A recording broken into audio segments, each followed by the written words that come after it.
280 Ah life of our battery ang next na gagawin ko ngayong araw. Tara, samahan niyo ako. Mabilis ang setup lang to. Itong mga ganitong klase ng battery ay kalimitang ginagamit sa mga solar setup nang dahil mas efficient ito kumpara sa ating mga nakaugaliang lead acid at saka gel type batteries. Siyempre, flex ko muna itong battery case na gagamitin ko. Made of marine plywood ito mga ka-DIY. Coated nga lang siya kaya hindi siya nagmumukhang kahoy. Ginawa kong ganito para mas presentable namang tingnan. Pero syempre any container ay pwede maging battery box. This time, gagamit ako ng epoxy plate insulator board para sa pagitan ng bawat battery cells. For good insulation purposes na din ito.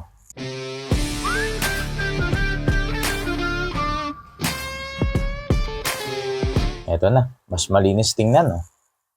Ang mahalaga sa pag-assemble ng mga ganitong klase ng battery ay dapat ma-equalize ang voltahe ng bawat battery cells or pwede kang mag-implement ng top balancing. Sa pamamagitan ng balancing, mas magiging maayos ang performance ng battery.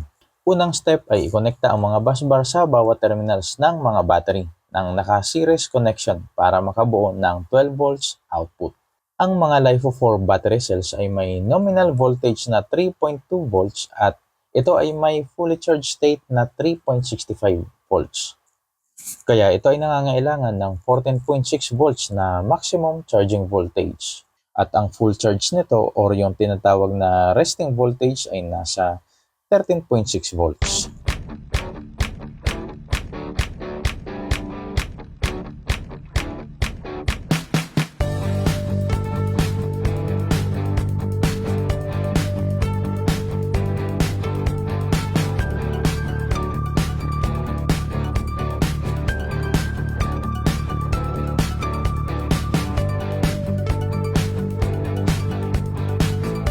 Matapos maikonekta ang mga battery, ang next step ay ang connection ng balancer at BMS. Nag-provide na din ako ng wiring diagram para merong guide habang nag-assemble.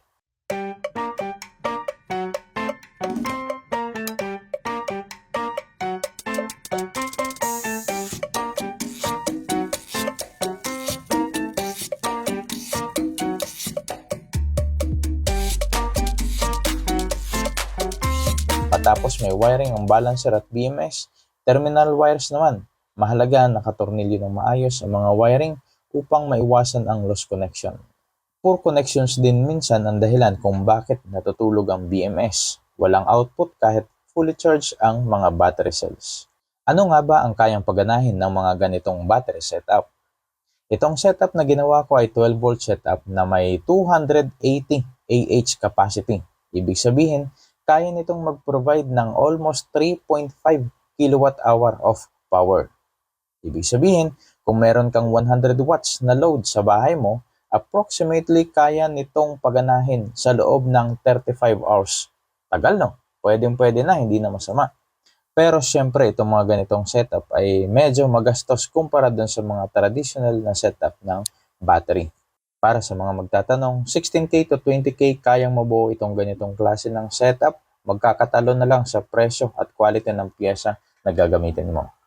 Ganito lang kabilis ang assembling process kaya kung medyo inclined ka sa DIY, ay pwedeng-pwede mo din itong gawin.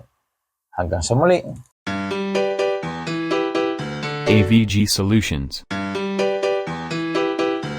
Don't forget to subscribe.